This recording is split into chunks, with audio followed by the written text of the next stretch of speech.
What's up, you guys? Welcome back to my channel. My name is Danelle Hallan, and I am back with another true crime video.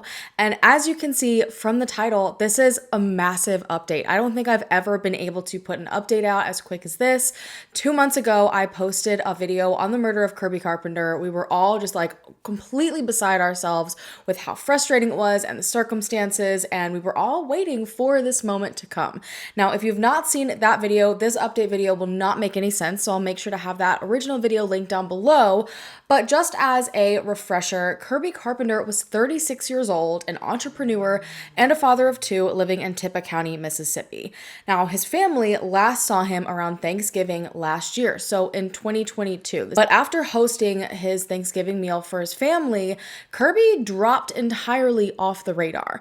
Now, his family asked his live-in girlfriend, who has now formally been identified as Caitlin Spence, where on earth Kirby was, and she gave his family the runaround. So by Friday, December 2nd, Caitlin ended up telling Kirby's family that he hadn't come home since that last Wednesday, November 30th, and she wasn't able to reach him either. And for some reason, instead of calling his family, calling authorities, searching for him, or pretty much doing anything over those 2 days that nobody knew where he was, she just continued on with life as normal, despite the fact that his only method of transportation was sitting in the driveway with his phone resting on the center console, and they had a newborn baby girl that they were taking care of and that actually was currently sick. Within an hour or so of speaking to Kirby's family, Caitlin ended up calling 911 to report that she had found Kirby dead right outside of their home. Kirby was literally just outside of his own garage, and Caitlin was immediately claiming that he took his own life, but when authorities arrived, he had been shot and his body was partially covered. To them, this was an obvious homicide. Now, Caitlin ended up giving a very shoddy story to authorities and Kirby's family that she had just somehow missed his body laying there for days. She gave a very unbelievable story of scaling an embankment while holding a newborn, and her entire alleged search for Kirby was just not adding up. It seemed that she perfectly curated the way that she searched for him to ensure that his body maintained out of view the entire time. Something just seemed very off with it, and her parents, who had been living with them for months, had also conveniently left town to drive to their home, states away, in the midst of having the flu, just 24 hours before it was believed that Kirby had been shot and killed. So you can see why a lot of people have their suspicions in this case, that there's potentially more going on here, and Caitlin and her parents could possibly be involved in the death of Kirby Carpenter. Kirby's family went above and beyond to try and make sure that Caitlin and the newborn baby were comfortable.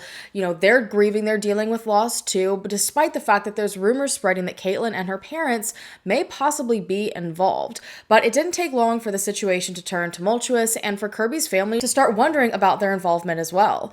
Over the next little bit, Caitlin and her parents, Jeffrey and Karen Spence, took over Kirby's home essentially and slowly stopped communicating with his family. They were caught loading their car up with silver that had been taken from Kirby's personal safes. The safe passwords had been changed, and Caitlin's dad, Jeffrey Spence, even told Kirby's family that that house was his now. But ultimately, out of nowhere, the trio fled the state, taking Kirby's newborn daughter with them. At this point, communication came to a complete halt, which prevented Kirby's family from getting to know his daughter. But they continued to send payments to the Spence family in order to ensure that she was at the very least taken care of. This all came out of Kirby's estate. And media attention at this point was very lacking. There was not a lot out there. I was only able to find a handful of articles when I looked into it about 2 months ago. So the main source of information came from the fact that Kirby's family decided they needed to reach someone. They needed to get some sort of attention on this, and they started a Facebook page called Justice for Kirby, and that is how so much information ended up coming out.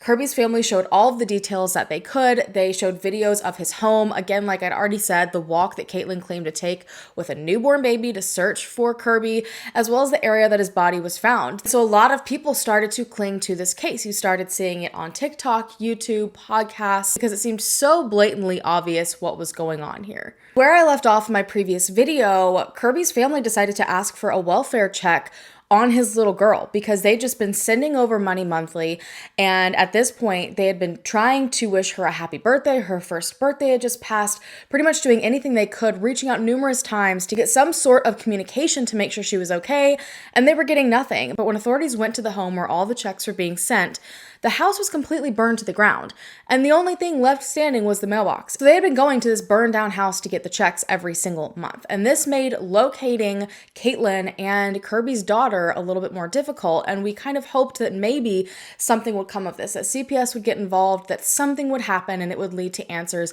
in this case. So fast forward to the end of last month. Kirby's family was approaching the 1-year anniversary of his death. He is thought to have been killed on November 30th, 2022, and so his family planned to get together to remember him, to celebrate the beautiful life that he lived, and to hope that sometime soon there would be arrests or answers followed by justice. But they had absolutely no idea just how soon that was going to happen. Kirby's sister was in the middle of typing out this long post about how much she missed him, how difficult the last year had been, and all of a sudden, Tippah County gave her a phone call. They reached out to say that they had made an arrest, not just one, but 3. And I'm willing to bet you know exactly the 3 people that have now been arrested in regard to the murder of Kirby Carpenter. Their arrests come 1 year after the death of 36-year-old Kirby Carpenter. His body was found outside his home here in Dry Creek with a gunshot wound. U.S. Marshals arrested Caitlin Spence in Pennsylvania. She lived with Carpenter at the time of his death. They also arrested her parents, Jeffrey Spence and Karen Spence, in Virginia. The Tippah County Sheriff's Department plans to bring all 3 back here to stand trial. According to the coroner, Chris McAllister, he announced that a new piece of evidence had come to light, and it was obviously the last piece of the puzzle that they needed to be able to make arrests. Obviously, that piece of evidence has not been disclosed. I don't know if it will be until the trial, but Tippah County was able to put out warrants for not just the arrest of Caitlin Spence, but also her parents, Jeffrey and Karen Spence.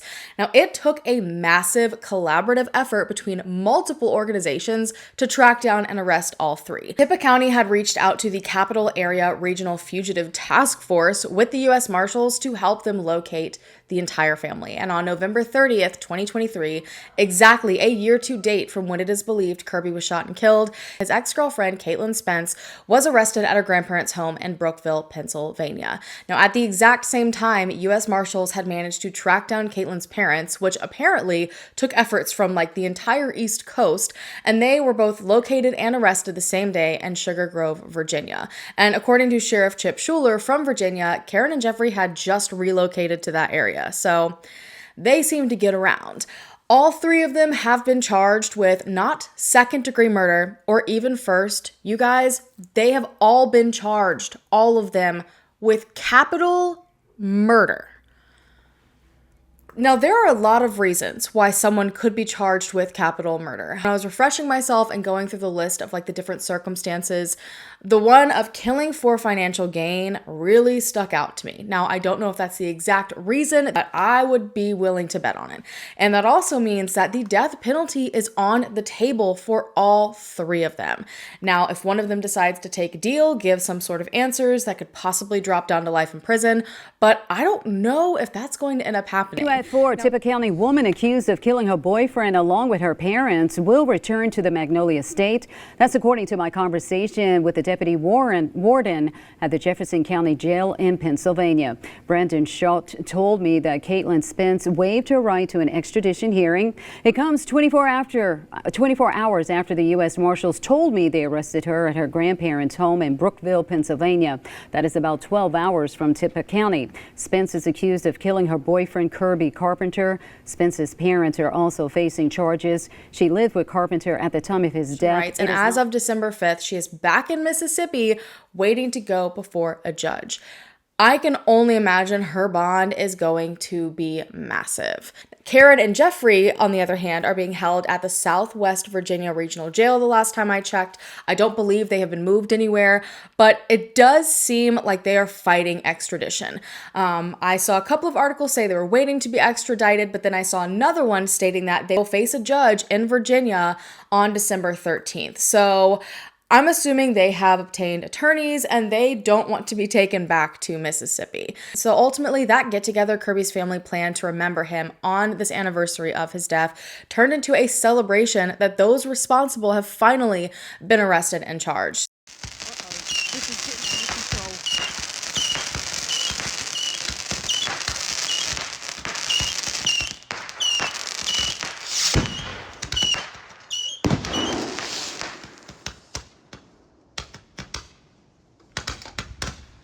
cried like a freaking baby because on their Facebook page, and I'm gonna try not to cry now, they posted a video. Numerous first responders came by with their sirens and lights on to show their support. And there's just something so amazing seeing law enforcement be so supportive of these families going through really, really difficult things and being just as excited to see answers and some sort of arrest being made.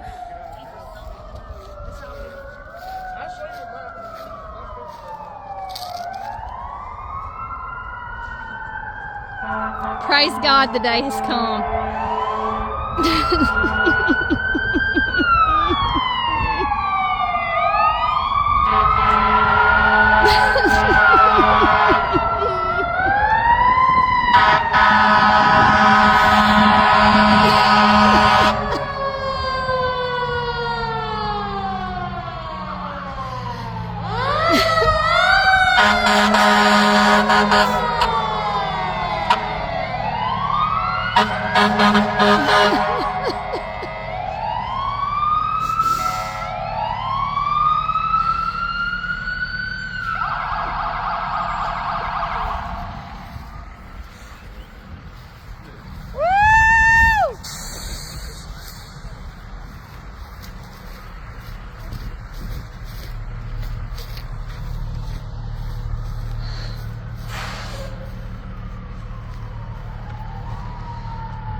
Kirby's sister said, quote, "It doesn't change the pain that we feel. It doesn't change the loss that we feel. You know, Kirby's absence is felt every day. He was a huge presence in all of our lives, the community, our family, everybody. But I guess you could say we have a sense of security that we haven't had in a year." I am sure many more details will come out over the next few months, and I cannot wait to see if Caitlin and her parents finally give Kirby's family some answers. Maybe because Caitlin has some sort of emotional connection to Kirby, there will be something there, and I honestly hope she's honest because her daughter is now losing out on having a father for the rest of her life because of whatever happened that night that Kirby was killed. And could you imagine growing up and knowing that your mother took part in that? I genuinely hope that she decides to make the best decision and be honest so that there can be some justice. Kirby's family can get some sort of, I don't even want to say closure, but some sort of answers to be able to move forward. Honestly, that is the absolute least that could be done because Kirby's family was nothing but loving and giving and understanding after his death. Even when so many suspicious and sketchy things were happening, and to know that these people have now been arrested for his murder and they just willingly ate up that attention and grace while it continued to benefit them, it just makes me sick to my stomach. Kirby's family has posted on their Facebook page that his daughter is safe, because I know that's going to be a question that is down in the comments hundreds of times. She is safe. They said that they're trying to figure out what happens with her next in the midst of all the arrests. So that is a huge weight off of their shoulders, I am sure, and I can only hope that they finally get to be with her this Christmas. I wish this one was in color because, of course, Kirby loved green. I sat down with Miss Maddie Jones and asked her about her son, almost 1 year after his death. He always went the extra mile. He always was extra. He was always happy. He loved life. Those who knew Kirby says he was a successful businessman and entrepreneur known for his hard work and adventurous lifestyle. His obituary says that his children were his greatest pride and joy. Him and his little boy were inseparable. They hunted, they camped. On the morning of December 2nd last year, deputies found Carpenter dead outside his front porch with a gunshot wound. This left the community in shock and fear, and everyone was looking for answers. But the people who needed answers the most were Miss Maddie and her two daughters. I want to know what happened. I want to know what his last words were. I want to know if he said mama. Miss Jones says investigators worked tirelessly to solve the case for their son's memory, but up until recently, no evidence could be found. The Facebook page Justice for Kirby was made, and soon the story of Kirby's mysterious death spread on social media, gaining attention from true crime content creators around the world. We've had people from all over the world to reach out. We've had people from Nigeria, from Sydney, Australia, from all over the United States. Miss Jones says the support from strangers has helped her put one foot in front of the other. It just made our hearts so full and swelled to know that now everybody knows Kirby was that person. But Kirby's mother still struggles every day. A lot of the struggles is just being able to go out and sit on the porch in the morning and I see the sunrise and I think, you know, he's seen his last sunrise. Another struggle is not being able to see or get updates about Kirby's daughter, who's been in Spence's custody for the past year. We can't have anything to do with her. We can't love her. We can't tell her about our daddy. We can't tell her how much he loved her. But news of the arrests has brought hope that the scars left behind may soon heal.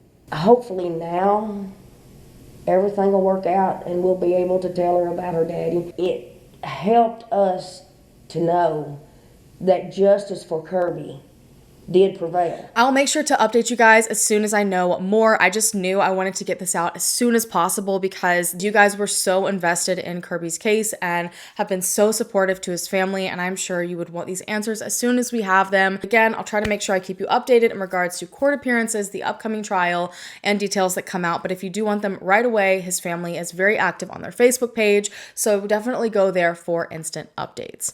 On that note, I'm going to go ahead and go, you guys. It's so relieving to get some sort of update out there in a case. I feel like we've gone so long without anything. If you haven't already, go ahead and hit the subscribe button down below to become a part of the Hallan fam so that we can hopefully bring them home together or bring them justice together. And I will see you guys in my next video. Bye.